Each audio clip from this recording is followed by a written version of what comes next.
Jadi fokus aja ke nggak usah yang tadi ya KDM dan lain sebagainya. Kita langsung ke pemeriksaan abdomennya ya, leopard, kontraksinya langsung periksa dalam ya. Jadi lihat situasinya dulu ya. Kalau misalnya masih ringan dan kemungkinan belum ada pembukaan yang fase aktif gitu ya, kita baru tadi anamnesa terlebih dahulu. Sesuai kondisi aja ya, disesuaikan dengan situasi dan kondisi. Oke, ya. Kemudian kita tadi ya, ibunya dibantu ya untuk tidur di tempat tidur ya, untuk dilakukan pemeriksaan. Dan kita lanjutkan, jangan lupa kita cuci tangan, kemudian kita pasang handscoon ya.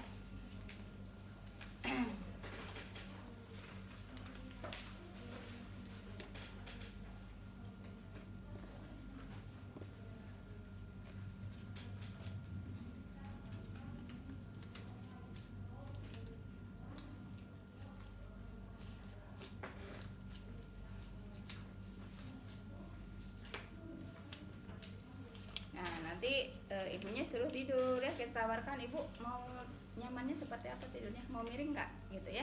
Kalau udah besar kan dia nggak bisa tidur telentang lama ya. Kalau mau dianjurkan miring boleh miring ya. Kita lanjutkan pengukuran tanda vital yang tadi ya, suhu, respirasi, nadi ya, tadi tensinya sudah ya. Setelah itu kita biasa pemeriksaan fisik head to toe ya. Di kepala apa yang fokus pada ibu hamil atau ibu bersalin apa? Rambutnya ya, rontok, berminyak, berketombe ya. Kemudian wajah, di wajah apa? Membengkak. Udem, ada tidak udem anasarka ya, apalagi kalau tadi di tensi ternyata tekanan darahnya tinggi ya, atau dia mengatakan punya riwayat tekanan darah tinggi selama kehamilannya ya, atau preeklamsi, eklamsi ya, kita cek ada atau tidak udem ya, udem anasarka. Kemudian apalagi di wajah? Jerawat, plasma gravidarum, jerawat ya, tanda-tanda kehamilan, topeng kehamilan. Kemudian apalagi di mata? Anemis atau tidak ya. Kemudian apakah ada pandangan kabur atau tidak, terutama kalau ditemukan tadi tekanan darahnya tinggi ya. Ibu matanya sering berkunang-kunang nggak, atau ada kabur nggak pandangannya gitu ya. Kemudian di hidung apa? Mimisan ya, selama hamil ini ya, karena mimisan tidak ya. Kemudian di mulut apa?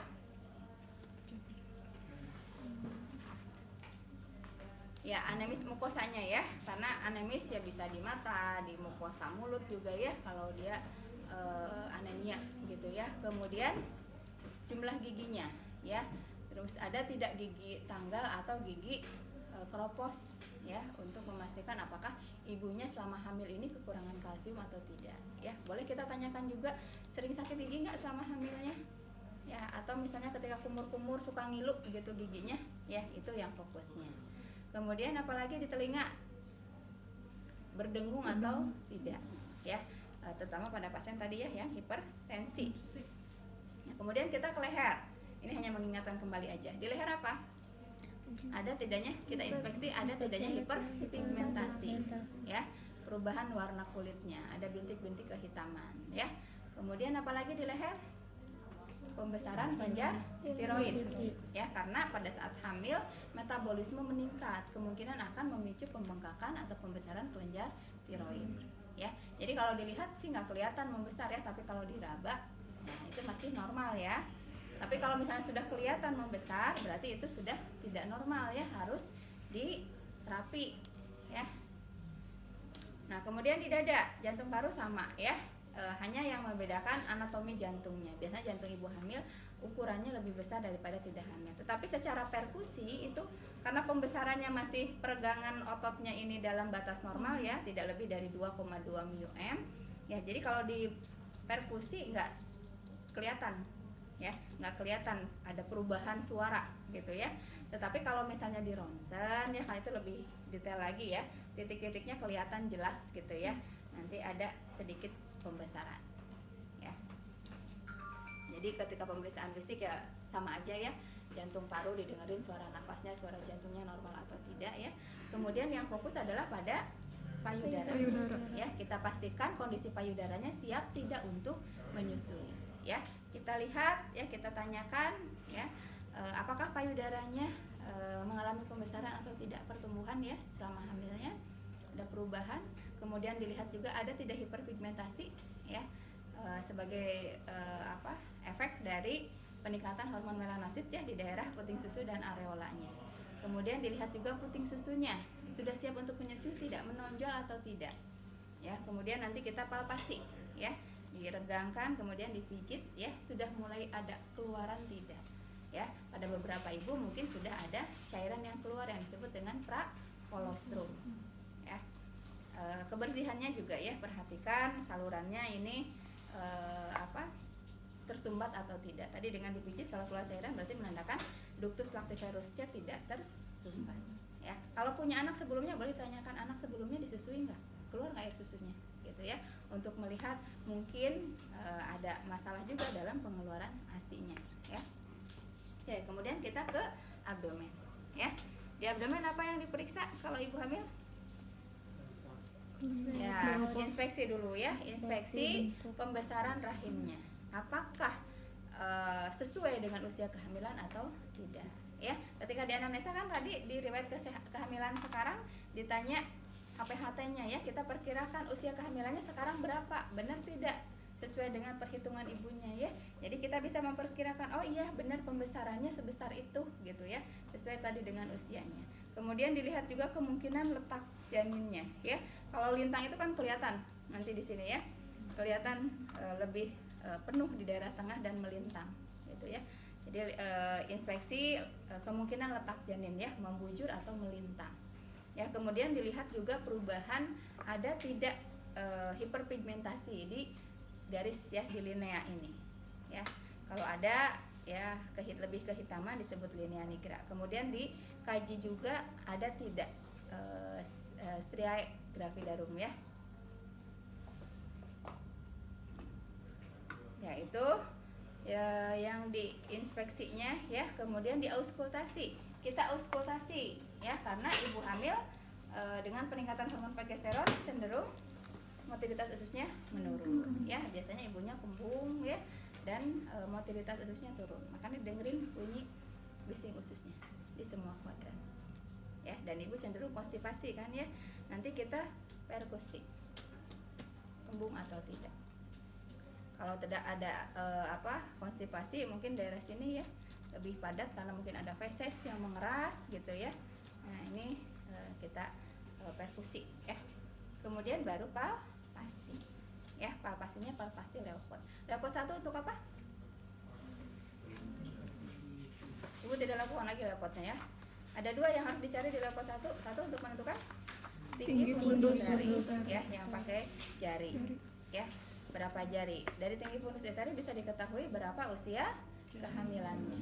Sebelum Leopold kita juga bisa memperkirakan usia kehamilan dengan mengukur tinggi fundus uteri berdasarkan Prasad McDonald ya, pakai meteran. Nanti dikali berapa?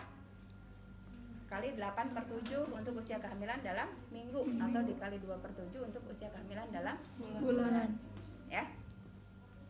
Kemudian Leopold 2. Leopold 2 untuk apa? Menentukan letak punggung dan ekstremitas. Kenapa mesti dicari letak punggungnya? Untuk menentukan punktum maksimum. Punktum maksimum itu apa? Ya, daerah di mana kita bisa mendengarkan denyut jantung janin ya, di daerah punggung janin mendekati kepala ya. Jadi kalau kepalanya di bawah, punggungnya di sebelah kanan, berarti di sini punktumnya ya. Kepala di bawah, punggung di kiri, punktumnya ada di kuadran kiri bawah ya. Kalau kepalanya di atas, punggung di sini, berarti di sini ya, kiri atas. Kalau kepala di atas, punggung di kanan, berarti di kanan atas ya, punktum maksimumnya. Oke, kemudian Leopold 3 untuk menentukan apa? Menentukan presentasinya apa ya. Presentasi itu adalah bagian janin yang ada di bawah. Ini apa? Apakah bokong atau kepala ya, kalau letak bayinya membujur ya. Yang kedua untuk mencari apa? Leopold 2 untuk menentukan apakah presentasi itu sudah atau belum masuk ke rongga panggung ya, yang ditekan itu digoyangkan ya. Nah kemudian Leopold 4. Leopold 4 untuk apa? menentukan sejauh mana presentasi ini masuk ke rongga panggul apabila di leopard 3 ditemukan presentasinya sudah masuk ke rongga panggul. Ya, ada apa saja nanti ditemukan di leopard 4? Ada posisi konvergen, ya, ini menyatu, ya, artinya presentasi belum masuk. Ada posisinya lurus, sebagian sudah masuk, atau dia masih jauh menyebar, di sini disebut divergen. Berarti seluruh presentasi sudah masuk. Kemudian yang perlimaan jangan lupa lagi ya. Nah, ini nanti akan diisi di partogram. Ya, kalau presentasinya kepala boleh dilakukan seberapa jauh masuknya presentasi ini dengan perlimaan. Ya, kita raba seperti ini. Kalau teraba dengan 5 jari ini 5/5. Nah, nanti isi di partogramnya di angka 5/5. Ya, artinya belum ada yang masuk. Kalau teraba 4 jari 4/5. Ya, nanti yang dibulatin di angka 4-nya. Nanti di partogram ya. Artinya 1/5 yang masuknya. Jadi yang dimasukin di partogram itu yang di luarnya. Ya, bukan yang di rongga panggulnya. Ya, presentasi yang masih ada di rongga abdomen. Ya, atau di rahim di luar panggul, ya. Dan seterusnya sudah dipraktekkan. Nah, baru kita fokus ke kontraksi. Ya, DJJ dengerin ya. Nanti DJJ didengerin. Observasi kontraksi yang tidak ada pada ibu hamil. Ya, caranya bagaimana? Berapa lama kita mengobservasi kontraksi? 10 menit. Ya. Jadi kita mengobservasi kontraksi rahim dilakukan selama 10 menit. Berapa jam sekali? Berapa menit sekali? Ya, idealnya kalau lihat di partogram itu 30 menit sekali. Setiap setengah jam kita observasi, kita cek kontraksinya. Ya, selama 10 menit. Jadi misalnya kalau setiap setengah jam, misalnya jam 10, kita observasi sampai 10:10. Nanti diobservasi lagi ya. Jam 10:30 sampai 10:40. Terus 10 menit. Tapi kalau misalnya relatif kontraksinya ini bagus gitu ya. Kecapean kalau setiap setengah jam, ya kita bisa lakukan setiap 1 jam. Ya, supaya tidak terlalu berdekatan waktunya, karena yang kita periksa bukan cuma kontraksi, ya PD juga, ya habislah 10 menit buat ini, nanti PD juga 10 menit, jadi tinggal 10 menit lagi ya udah, jadi bolak-balik aja di situ megang satu pasien ya. Gitu. Makanya nanti lihat kondisinya, kan ada di teorinya di bab 2 ya, kalau bayinya teratur berapa nih observasinya, berapa menit sekali ya, di kala 1, di kala 2 ya, fase latan, fase aktifnya kan ada, dibuka lagi ya catatannya. Oke, yang diobservasi ya pada saat kita mengobservasi kontraksi rahim adalah yang pertama frekuensinya, berapa kali his atau berapa kali kontraksi ini muncul selama 10 menit tadi ya, itu frekuensi ya, berapa kali, seberapa sering ya. Kontraksi itu kan dari mulai lemah dulu, kuat sampai mencapai puncaknya, nanti turun, hilang. Jadi kalau dilihat berbentuk grafik ya, ya gini bentuknya. Nanti dihitung berapa kali dalam 10 menit. Oh, 2 kali, berarti frekuensi 2 kali. Kemudian yang kedua yang harus diobservasi selain frekuensinya adalah durasinya, ya, lamanya. Ya, lamanya muncul kontraksi ini butuh berapa detik? Ya, dari mulai muncul sampai hilang itu berapa detik waktunya? Ya, kalau di partogram dibagi 3, ada waktunya kurang dari 20 detik, waktunya antara 20 sampai 40 detik, atau lebih dari 40 detik. Ya. Yang ketiga yang harus diobservasi adalah kekuatannya. Kontraksinya itu kuat, sedang, atau lemah. Kalau kuat itu ya,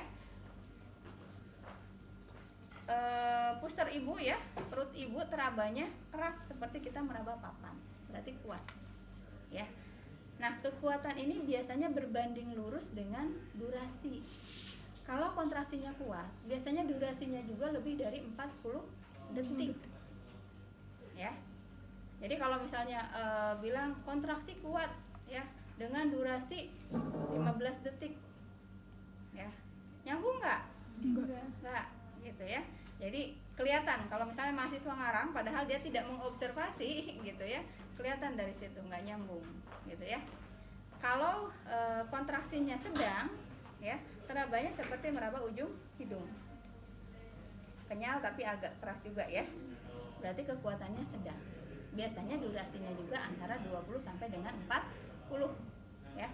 Tetapi kalau misalnya lemah, ini terabanya lembek seperti meraba bagian bawah telinga ini ya, lembek. Durasinya biasanya juga kurang dari 20 detik ya. Jadi ada 3 yang harus dilihat ya di observasi kontraksi, dan 3-tiganya ini nanti masuk ke partograf ya. Di lembar partograf nanti setelah ini kita belajar ngisi partograf. Oke, ada pertanyaan sampai situ? Nah, observasi kontraksi juga yang harus diperhatikan adalah adanya periode relaksasi. Jadi tidak ibunya mules terus gitu ya, itu kontraksinya nggak bagus. Jadi harus dalam 10 menit itu ada periode relaksasinya. Tadi ya naik, turun, hilang gitu ya.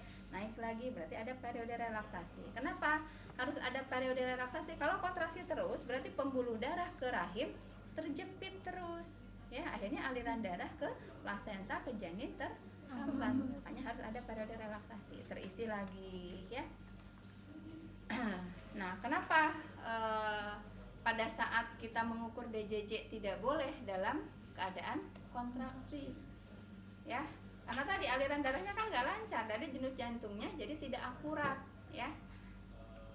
Makanya ketika mules jangan dengerin DJJ-nya. Tanya, kamu lagi mules nggak? Kalau lagi enggak, baru dengerin DJJ-nya ya, supaya hasilnya akurat. Itu untuk kontraksi ya. Kemudian kita ke bawah ya, pemeriksaannya. Abdomen sudah selesai, kita ke daerah ekstremitas bawah. Di ekstremitas apa yang dikaji? Nah, kita lihat ada udem atau tidak ya. Pada trimester 3 ibu mau bersalin ya, fisiologis kalau terjadi udem independen ya. Udem dependen ya, udem di daerah ekstremitas bawah ya.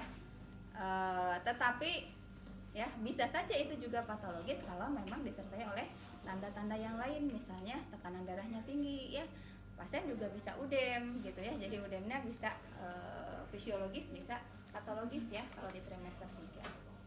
Kemudian apalagi yang dilihat, ada varises atau tidak ya, ada kemerahan atau tidak ya. Kemudian ada tromboflebitis atau tidak, yaitu dengan mengecek tanda Homan-nya atau Homan sign-nya ya. Jadi kakinya diluruskan ya, lututnya jangan menekuk, kemudian telapak kakinya ditekuk ya. Kita raba daerah betisnya sambil ditekuk, kita raba. Sakit nggak Bu di betisnya? Ya, biasanya kalau ada tromboflebitis ya, ada peradangan pada pembuluh darah vena ya, akibat adanya trombus atau sumbatan benda-benda darah, biasanya sel darah ya, akibat aliran darahnya tidak lancar. Karena kan ketika hamil rahim membesar, ini menghalangi venous return ya, kembalinya dari darah dari ekstremitas ke jantung, akhirnya numpuk di pembuluh darah di ekstremitas keluar ya. Kalau benda-benda darah dia, makanya udem ya, benda-benda darah tadi, sel-sel darah biasanya nempel gitu di situ ya, karena tadi ya ada penumpukan di situ sehingga membentuk trombus, mengendap membentuk trombus ya. Itu tromboflebitis atau tidak ya. Kemudian nanti refleks patella ya. Refleks patella untuk melihat apa? Ada tidaknya gangguan saraf ya. Sebenarnya kalau kehamilan kan tidak menyebabkan perubahan pada sistem saraf ya, tapi bisa jadi tadi ya karena hipertensi mungkin ya, ada pernah stroke juga mungkin selama hamilnya ya, ada pecah walaupun mungkin tidak menimbulkan tanda dan gejala yang berarti gitu ya. Nah, bisa saja seperti itu, kita cek ya ada tidak kerusakan pada sistem sarafnya. Yang paling penting yang memang dipicu oleh kehamilannya adalah untuk mengecek kadar kalsium dan fosfornya ya. Kalau misalnya kurang ya asupan kalsium fosfor pada selama kehamilan, refleksnya menurun ya, berkurang, hiporefleksia ya, menurun. Kalau misalnya malah kebalikannya, hiperrefleksia, biasanya ditemukan pada ibu hamil dengan hipertensi ya, preeklamsi maupun eklamsi ya, jadi dia menendangnya kuat gitu ya. Selain itu juga kita mengecek refleks ini kalau memang sudah diketahui dari sejak hamil ibunya preeklamsi atau eklamsi ya, pasien kan diberikan terapi MGS4 ya untuk melihat efektivitas dari terapi itu ya, kita cek juga ininya refleksnya ya. Tadinya yang hiper, sekarang karena sudah diobati gitu ya, nanti akan turun dan kembali normal ya. Nah itu nanti terakhir ya ketika pasien sudah selesai. Nah kalau ibu hamil kan daerah genital dan anus tergantung kebutuhan ya. Kalau memang ada keluhan ya di daerah genitalnya keluar cairan, keputihan berbau dan lain-lain, dan dia juga mengeluh ada hemoroid ya, baru kita periksa. Tapi kalau infartu intranatal ya harus diperiksa, dicek ya. Ya kita siapkan bengkok ya, kapas sublimatnya ya, ibunya suruh diangkat bokongnya. Punten Bu ya. Nah kalau di intranatal ya, karena memang sudah disiapkan tempatnya ya, ininya juga sudah dikasih perlak ya, tidak harus dikasih alas lagi ya, atau boleh pakai underpad atau apa ya untuk sebagai persiapan juga untuk nanti proses persalinan ya. Ya kita siapkan juga betadinnya ya, diisi betadinnya ya. Nah pada saat pulpa hygiene ya, boleh kita menggunakan ini kan sarung tangannya kalau sudah selesai pemeriksaan ya. Kalau belum selesai pemeriksaan ya, kita selesaikan dulu ya supaya nanti handscoon-nya tidak dipakai lagi untuk memeriksa daerah yang lainnya ya.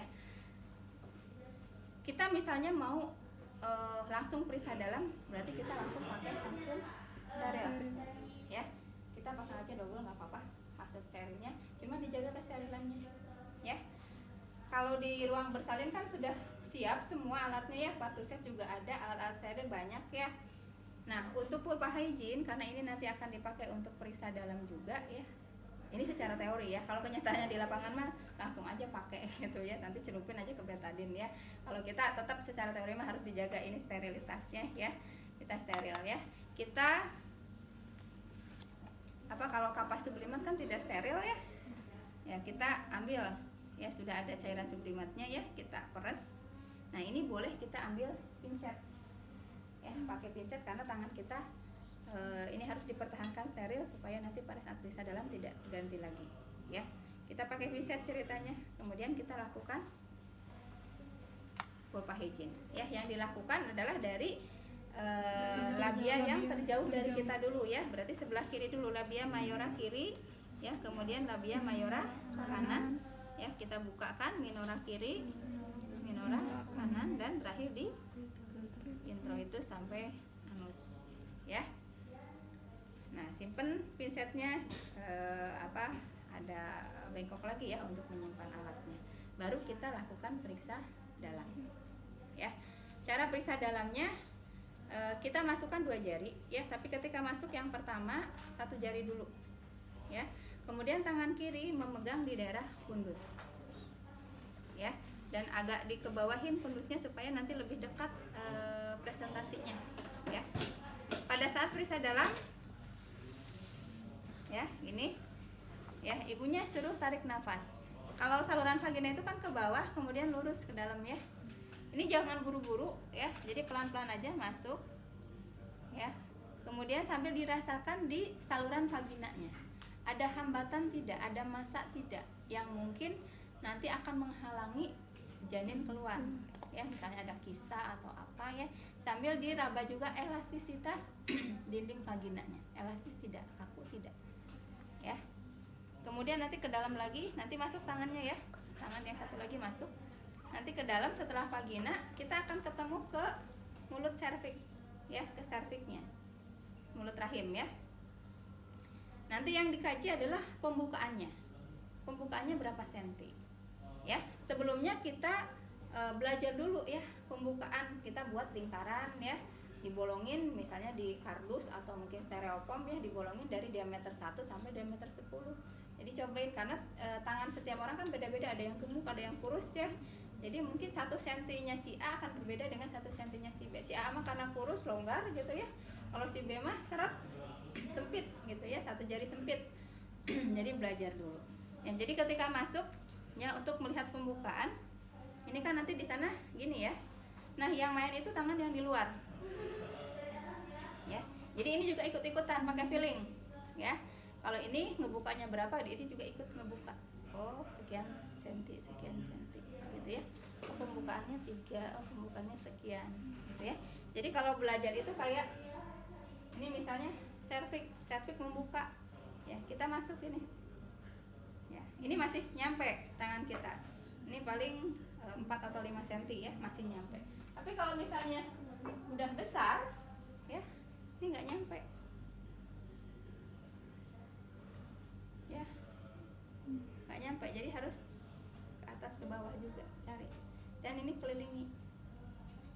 Ya, jadi dikaji berapa pembukaannya, ya. Kemudian apakah sudah membuka sempurna tidak? Sambil diraba porsionya ya tadi ya. Mulutnya ini tebal apa tipis, lunak atau keras, kaku.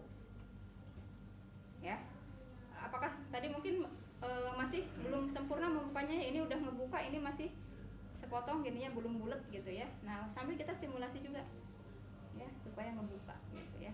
Simulasi.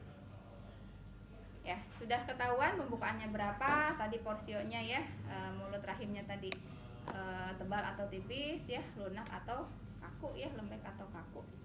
Ya, setelah itu kita ke dalam. Ya, sebenarnya nggak terlalu jauh sih, bukan berarti jauh masuk juga ya. Maksudnya kita berurutan meriksanya ya, dari mana dulu, apa dulu yang diperiksa, apa dulu, supaya tidak ada yang terlewat ya, karena kita tidak bisa keluar masuk. Ya, jadi kalau sudah masuk periksa dalam semua diperiksa. Ya, untuk meminimalisir terjadinya infeksi ya, karena tangan kita masuk berarti kan mikroorgan ini media untuk masuknya mikroorganisme juga ya. Ke dalam yang diraba adalah selaput ketuban dulu. Ya, kita raba. Selaputnya masih ada tidak, utuh atau tidak. Nanti akan terasa kayak ngenyoy gitu ya, kenyal. Seperti kita meraba balon yang berisi air. Kalau misalnya ketuban, nanti sesuaikan dengan anamnesa tadi. Pasien mengatakan sudah pecah atau belum. Kemudian kita pastikan kalau pecah, habis nggak cairannya. Ya, ada juga yang sudah keluar ketuban tapi tidak sampai habis, masih ada gitu di sini. Nanti akan kerasa tadi kalau misalnya masih ada kenyal-kenyalnya ya, ada cairannya ya, atau misalnya langsung keraba kepala janinnya, ya berarti sudah kering ya, sudah habis cairan ketubannya. Ya, sudah itu tadi sambut ketubannya utuh atau tidak. Kemudian yang berikutnya diperiksa adalah bagian janinnya. Ya, yang teraba itu apa? Yang menjadi presentasinya nanti sesuaikan dengan hasil tadi yang dari luar ya. Yang di luar ketika tadi leopard, terabanya apa yang di bawah itu ya. Nanti kan gini, oh iya benar kepala gitu ya. Berarti mencari presentasinya apa. Nah, presentasi ini kira-kira sudah sejauh mana turunnya? Apakah masih di sini di atas simpisis ya, berarti ini bidang hostnya kita, atau stationnya ya. Station jarang dipakai ya, pakainya yang hostnya. Misalnya kalau masih di atas, masih tinggi ya, berarti host 1. Kalau sudah agak di bawah nih, setinggi pinggir bawah simpisis, host 2. Kalau setinggi spina ischiadi kan nih tulang nih yang nonjol nih. Nah, ini tulang ya. Udah di sini, berarti host 3. Kalau sudah di bawah sudah kelihatan ya, di setinggi os koksigis, tulang tungging ya, berarti sudah host 4. Dibuka lagi catatannya ya. Nah, tadi ya presentasinya apa? Terus presentasi sudah turun sejauh mana? Ya, kalau dari luar tadi sejauh mananya itu pakai leopard konvergen divergen lurus dan divergen atau pakai perlimaan, tapi kalau di dalam pakai bidang host atau station, sama hasilnya ya. Nah, ini kan diraba. Oh, ini kepala. Kepalanya bagian mana? Raba-raba, cari suturanya. Ya, sutura itu garis-garis yang memisahkan antara tulang-tulang tengkorak. Ya, tulang parietalis ini, sutura sagittalis, sutura lamboidalis ya, koronal ya, kita raba. Nah, ini suturanya. Jadi untuk memperkirakan apakah gini posisi kepalanya ya, ya cari suturanya di mana. Oh, suturanya gini ya gitu ya. Atau gini. Ya, oh ini ternyata dahinya nggak keraba suturanya gitu. Jadi sutura bisa diperkirakan. Oh ini ya, berarti ini sutura yang di depan itu ini ubun-ubun besar apa ubun-ubun kecil gitu ya. Diraba. Oh ini bentuknya diamond ya, oh berarti ubun-ubun besar. Atau gini dia, ini sutura diraba di belakangnya ada ubun-ubun kecil ya, bentuknya segitiga. Ya, jadi memperkirakan kalau kepala itu letaknya tadi ya, parietalisnya kanan apa kiri ya, depan apa belakang gitu ya. Kemudian kalau keraba ini, oh ini mah kayaknya wajah. Hati-hati ya kalau agak lunak-lunak ya, ada tonjolan-tonjolan, jangan terlalu keras ininya, nusuk-nusuknya ya, megang-megangnya ya, takutnya tadi ya muka. Ya biasanya banyak juga nih mbak keluar tuh memar-memar gitu ya, biru-biru ya, karena tadi mungkin terlalu ini ya. Nah, bagian jadinya sudah ketahuan ya, presentasinya apa, bidang posisinya di mana. Kemudian kita periksa juga molasenya, penyusupannya ya, yaitu tumbang tindih, tulang parietalis ya, tulang tengkorak ya, yang dilihat adalah parietalis kiri dan kanan atau biparietal ya. Tulang tengkorak ini akan menyesuaikan dengan luasnya jalan lahir, makanya dia akan tumpang tindih ya, supaya diameternya lebih kecil dan bisa masuk gitu ya. Nah, kalau semakin sempit maka molasenya akan semakin berat ya. Kita raba, kalau masih teraba ada cekungan, ada jarak antara tulang parietalis kiri kanan dan kiri ya, berarti ini molasenya adalah 0 ya. Artinya parietalis kiri dan kanan saling berjauhan ya. Kalau misalnya dempet rata ya, nggak teraba nih garis suturanya ya, rata ya, berarti molasenya nilainya 1 ya. Tulang parietalis kiri dan kanan atau biparietal saling melekat, saling menempel. Kalau misalnya ada tonjolan ya, ada jendulan gitu ya, dia tumpang tindih ya. Kita coba gini kan ya, pisahkan ya, pisahkan. Kalau masih bisa dipisahkan berarti tumpang tindihnya ringan ya. Molasenya adalah 2 ya. Parietalis kiri dan kanan saling tumpang tindih tetapi masih bisa dipisahkan ya. Kalau misalnya berat, tumpang tindihnya diginiin tidak bisa dipisahkan, molasenya nilainya 3 ya. Oke, setelah itu sudah selesai semua ya. Nanti kita sambil berpikir lagi apa yang kelewat ya, sebelum kita menarik kembali tangan kita ya. Kalau sudah semua ya, sudah kita keluarkan. Lupa tadi ya, sebelum masuk periksa dalam, celupkan tangan kita dulu ke betadin ya, karena mungkin tadi ya kita megang-megang ini ya, ada yang kepegang walaupun tadi pakai pinset ya, ada yang kepegang, kita tetap jaga kesterilan handscoon kita ya, desinfektan lagi dengan dicelupkan ke betadin ya, masuk. Oke, sudah keluar ya, sambil keluar kan gini, keluarin ya, sambil dilihat juga bloody show-nya gitu ya.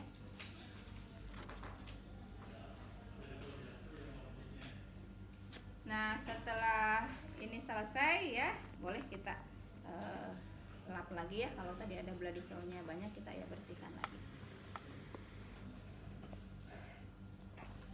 Udah periksa dalamnya. Kalau anus ya, kalau ada hemoroid ya tinggal nanti ibunya posisikan SIM ya, kita cek derajat hemoroidnya ya. Kalau derajat 1 itu dia masih di dalam ya. Kalau derajat 2 dia sudah keluar ya, tetapi masih bisa didorong ya. Kalau derajat 3 dia keluar, tidak bisa dimasukkan tetapi belum perdarahan. Kalau derajat 4 dia sudah di luar, nggak bisa dimasukkan lagi dan sudah ada perdarahan ya. Itu. Nah, setelah ini ya kita sampaikan ke ibu, Bu, ini pembukaannya sudah sekian gitu ya. Nah, kalau misalnya ditemukan pembukaannya sudah 4 minimal ya, kita mulai mengisi partogram ya. Hasil pemeriksaan tadi ya, beberapa data itu dimasukkan di partogram. Oke, ada pertanyaan sampai situ? Selanjutnya kita